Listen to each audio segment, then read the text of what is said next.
Lima, South America. December 24, 1971. A Lockheed L-188A Electra turboprop airliner is preparing to carry out a passenger flight from Lima to Pucallpa. 86 passengers and 6 crew members are boarding the aircraft.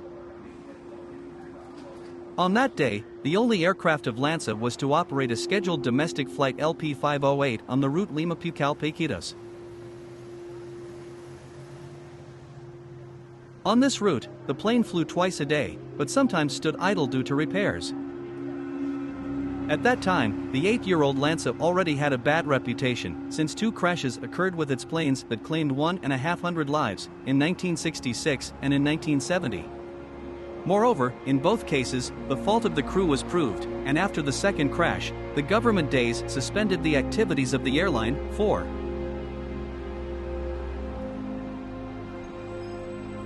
But later LANSA continued flying. Among the passengers on the Lockheed Forest was 17-year-old Julianne Kepke, who flew with her mother Maria to Pucallpa to meet her father. At that moment, 17-year-old Julianne did not yet suspect that in less than an hour her life would change forever.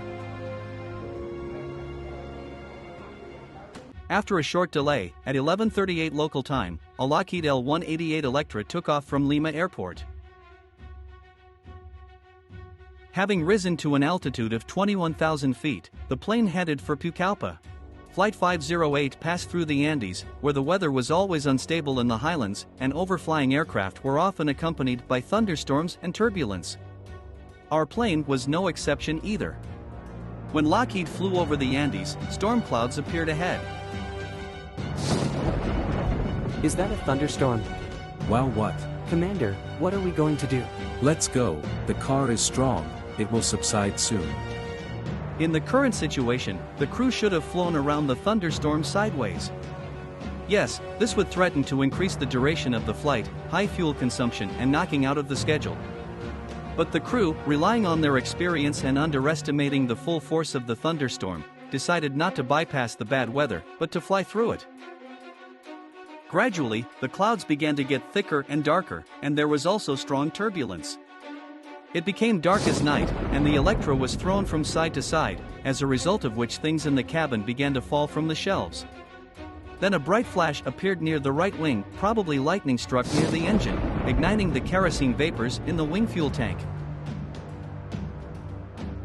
The fuel explosion led to the destruction of the structure of the right wing and its separation, after which the out-of-control aircraft went into a tailspin.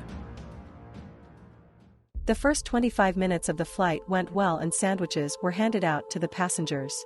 And then very strong turbulence began, the plane bounced, parcels and luggage fell from the lockers, gifts, flowers and Christmas cakes flew around the cabin.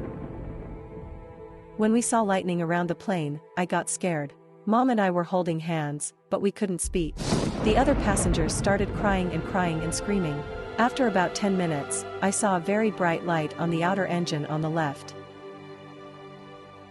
Mom said very calmly, "This is the end, it's all over." Those were the last words I ever heard from her. Too low, gear. The crew began to try to regain control, but in conditions of severe turbulence, overloads arose, which led to the separation of the left wing as well. "We fall, Commander? Pull on you." Failed. Flight 508 rushed down, breaking up in the air from overloads. Seconds later, Lockheed's plane crashed into the jungle. At the same time, a small fire broke out. Flight LP508 was scheduled to arrive at Pucallpa at 12:47. However, several hours had passed, and there were no messages from the crew. So the local authorities launched a search operation involving C-130 military aircraft. But the situation was complicated by the fact that the wreckage, when falling, managed not to break the trees, but simply disappeared into the forest thicket, so they were very difficult to notice from the air, and small fires were quickly extinguished by heavy rain. In many ways, the search was further complicated by the fact that it was not clear in which area the airliner disappeared. In addition, many assumed that in fact the plane crashed in the central part of the Andes, crashing into a mountain. The plane and passengers fell to a depth of 10,000 feet deep into the Amazon rainforest. A fall from a height of about 6 kilometers is usually fatal to a person. With such a fall of the plane from a great height, with its destruction and collision with the ground, it seems simply impossible to survive. But not for Juliana. The plane went down and went into a dive. It was pitch dark and people were screaming, and then the deep roar of the engines filled my head.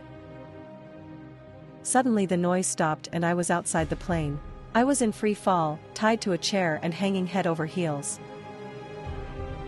The whisper of the wind was the only noise I could hear. I felt completely alone. I could see the jungle canopy spinning towards me. Then I lost consciousness and don't remember anything about the impact. Later, I learned that the plane had broken into pieces about 3 kilometers from the ground. I woke up the next day and looked. My first thought was, I survived the plane crash. As it was later established, the crash of Flight 508 immediately claimed 77 lives. But 15 people were still alive, including Julianne and Maria Kepke. This could be facilitated by the updrafts arising in thunderstorms, which slowed down the speed of the fall, as well as the fact that the debris fell on a dense forest, shrouded in vines that could soften the blow. Julianne lay unconscious until 9 a.m. the next day, December 25th, and, waking up, found herself lying in the mud under a chair, while her mother, who was sitting with her in the same chair, disappeared.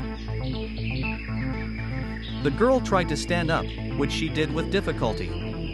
Despite falling from a 3-kilometer height, she escaped with a broken collarbone, a wound on her left leg, and her left eye was swollen, as thin blood vessels burst due to decompression. She also lost her glasses, one of her sandals, and she had only one dress on. Juliana tried to find the rest of the people, but no one was around, just as there was no more wreckage of the liner. There was no fear at that time, since the girl often walked with her father and mother through the forest and actually grew up in the Peruvian jungle, and also knew the basics of survival.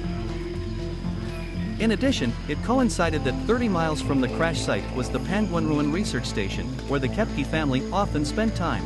Studying the surrounding area, the girl found a bag of sweets, which she took with her. Julian was taught by his father that if you follow the water, it will lead to civilization. Therefore, she rallied her strength and for 10 days walked knee-deep in water. Her only food was candy that had fallen from the plane. She wore a tight expedition outfit of a sleeveless mini dress and one sandal. She lost her glasses in the fall and had to use one booted foot to feel in front of her. She could hear the search planes overhead, but she couldn't see them through the thick trees. The river was full of piranhas, devil rays, and crocodiles. Juliana said that she was not afraid of crocodiles because she knew they didn't attack people. The snakes in the leaves bothered her, so the river was safer. On the 6th day, December 31st, Julianne heard the characteristic call of the Watsins who live along the rivers. Going to them, she soon came to the bank of the Shabonia River. Here the girl made a mistake with the choice of direction, not suspecting that if she had gone the other way, she would have gone to the Songhua River, where various boats very often sailed. Several times she heard flying search planes, but on the 2nd day along the river, these flights stopped. On the 9th day, having already gone to the Pacatia River, Juliana suddenly saw a boat tied to the shore, from which a path went up the slope.